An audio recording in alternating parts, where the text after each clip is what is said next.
In our last video, the Eversole faction had taken the courthouse, and the French faction had used superior tactics to force them to give up their prize. The Eversole faction had now crossed over the North Fork of the Kentucky River and was running for safety. The French faction were now retreating back to their places, and once again there was a very uneasy ceasefire in the mountains. This conflict was now hitting the papers around the United States as well as the court system. We will start adding these additional sources to the story in direct quotes as they are seen in the papers at the time. But was this peace to last? As we shall see, the closing of the court for the 1890 session, the two factions are now spreading out to the surrounding counties to gather men, guns, and ammunition. They were also changing their headquarters and scouting the mountains in small detachments. What will happen to once again break the uneasy peace of Perry County? All aboard the Kentucky-Tennessee Living Time Machine! Please fasten your seatbelts and keep your arms and legs inside of the vehicle at all times. But to get going, we need your help. We still need to fire up the time machine to transport us. Please help us by clicking on the like, subscribe, and bell notification buttons down below. Not only does this fire up the time machine, but it convinces YouTube that we need a bigger time machine to reach more people who love history as much as you do. Now, back to our story. More fighting in Hazard, Kentucky.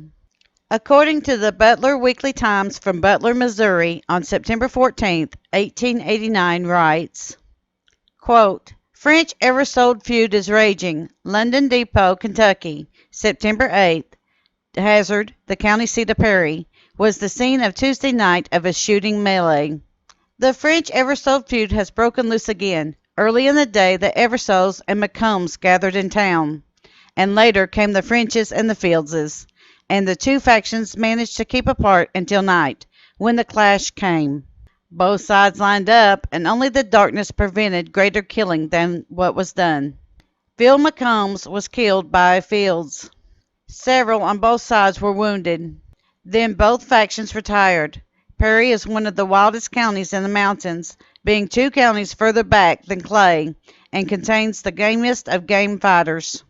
Hazard, the largest town in the county, has a population of 79. More killing is looked for, unquote. So whether or not this is speaking about the Battle of Hazard, Kentucky, or of another major conflict between the two sides, we are unsure of. However, we are reporting as we find information in the newspapers and other documents. It is up to you, our viewer, to decide upon the matter. The burning of the courthouse. The court did try to hold a special term in August of 1890. However, on the night of July 4th, 1890, there was a scream heard in the night of fire. The sound of falling, crashing, crackling timbers filled the air. The smell of smoke is heavy in the mountains, as the horror of the realization of the Perry County Courthouse was being destroyed by the fire. There was not anything that the residents could do to save their bastion of justice as the building fell to the flames. It was very quickly determined that the cause of the fire had been the use of dynamite. However, fortunately, most of the records were saved from destruction. This put a true exclamation point to the end of the court business for 1890. Pro-tem Judge W. L. Hurst's letter. To most people, the reasons that Honorable W. L. Hurst writes in the following document seems to be both valid and reasonable, given the circumstances. The document can be found in the book Kentucky's Famous Feuds and Tragedies. Quote, Perry Circuit Court. 4th day of November, term 1889. At this term of the court, there are 2 armed factions in the town of Hazard, the French and Eversole factions, antagonistic to each other. On the second night of court, the acting judge was shot but not wounded in the French end of the town. French not being in the town at the time, but some of his men were, and the next evening at dusk, a dynamite or other cartridge with a burning fuse attached was thrown over the judge's room or house in which he stayed, and it exploded heavily on the other side of the house. Court continued until the evening of the 4th day. when the two factions began heavily crossfiring at each other in earnest, about near the courthouse, which completely corralled the court, the jury, and officers and people in the court for some time. And before the firing abated, the judge plainly seeing that it was not intended that the court should be further held, and it being impossible to further progress with business and live, the court ordered the clerk to adjourn the court, and the non-combatants to save themselves as best they could. They did so, but one shot was fired at them from the Eversole quarters as they left. The fighting continued through the next night and until about 9 o'clock the next day, excepting some intervals of rest. The French side received reinforcements from Breathitt County. During this fight, 2 men, friends of Eversole's, were killed in the battle, and it was rumored that one of the French party was badly wounded and perhaps killed. Another one was wounded. The Eversole party claimed that they were destitute of ammunition the next morning and retired from town without being injured thereby. The clerk left with his keys, the jury left, and the judge remained till the next morning in town, and after the retreat of the Eversole party, when he received news as coming from the French side that he and the women and children could leave the town unmolested provided that he did not go back to the courthouse. Whereupon the court and some of the women and Commonwealth's attorney quietly marched away. In pursuance to the court's orders, this court is hereby adjourned in its course. This order was signed at the August special term of the court, 1890, and the 11th day of August, 1890. Unquote. As you can see, this was more than reasonable to close the court sessions down for the year. It was obvious that both sides of the conflict was not about to let the court hold its business. And even though the courthouse was no longer standing, many threats were made against the judge and members of the court if they dared to try to hold any type of sessions. Robin Cornett. Both sides were starting to get very bored of just scouting the mountains and occasional ambushes. They were wanting to either fight or go home.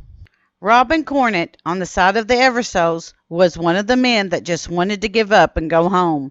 The mountain mini skirmishes had lost their appeal.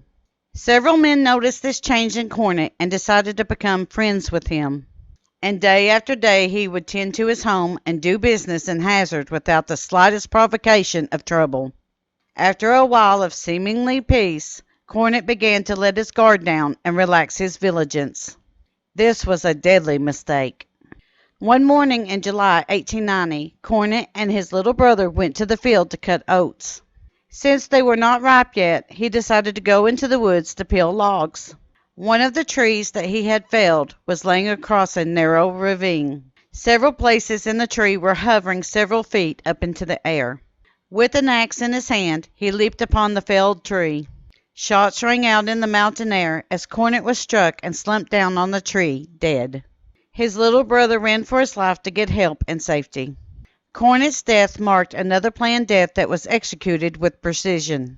This seems to be a hallmark of this feud, and Cornett's death makes the second death that had an elaborate plot twist of feigned peace to lure in the victim. The court's response to the Battle of Hazard. Circuit Court Judge Lilly, Adjutant General Gaithers of Louisville, Kentucky, along with a detachment of state guards, went to Hazard, Kentucky to hold a special term of the Circuit Court. A large tent was raised to serve as a court building, as the courthouse had not been rebuilt from the ashes. This would be known as a blanket court, both because it was held in a tent and for what would happen next. The first order of business was to replace the home guards with a large number of sworn deputy sheriffs. The home guards had been inefficient in their duties to keep peace in the city and surrounding counties. They were ordered to return their equipment that had been issued to them by the court. However, what little guns and other articles were returned were broken and no longer usable. According to the newspaper The Climax from Richmond, Kentucky, dated September 3, 1890. Quote, 23 men engaged in the French Eversole Feud have been indicted for the murder and accessory, and many of them have been arrested. The grand jury was reluctant to bring in the indictments. but were called upon in court by the prosecuting attorney, who told them they must do their duty or he would discharge them and call another jury.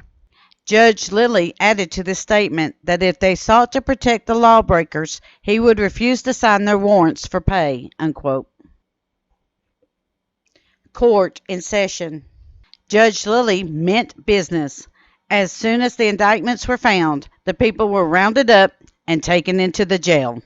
It became so crowded that a second tent was erected and heavily guarded to keep the prisoners.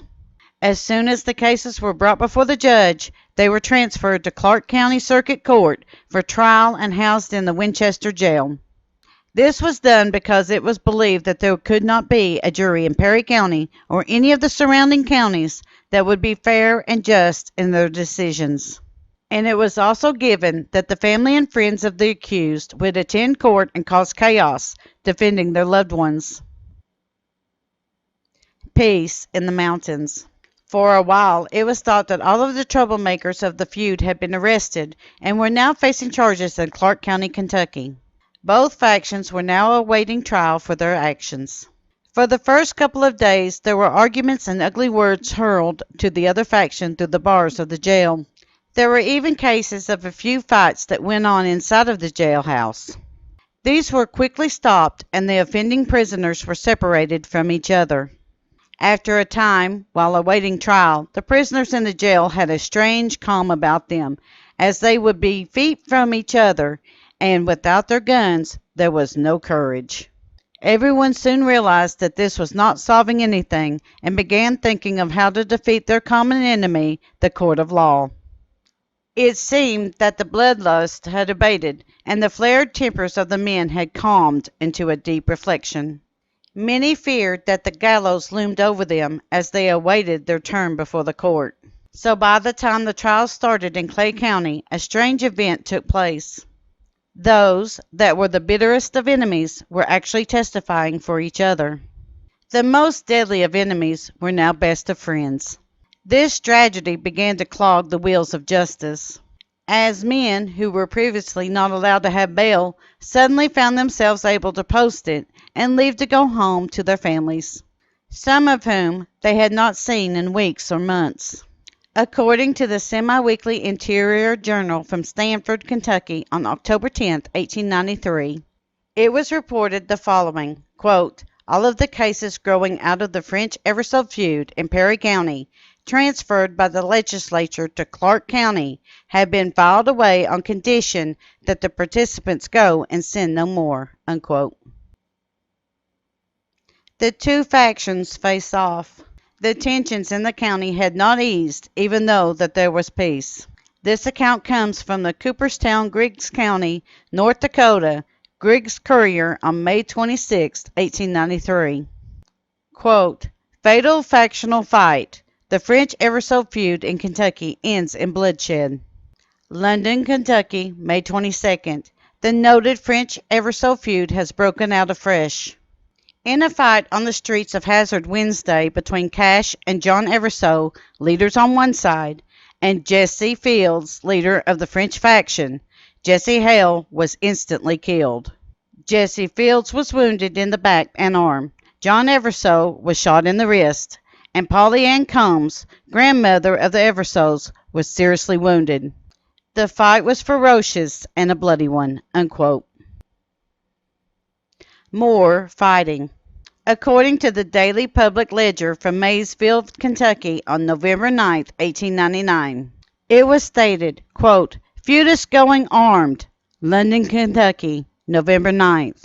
The French Eversole feud in Perry County has broken out again.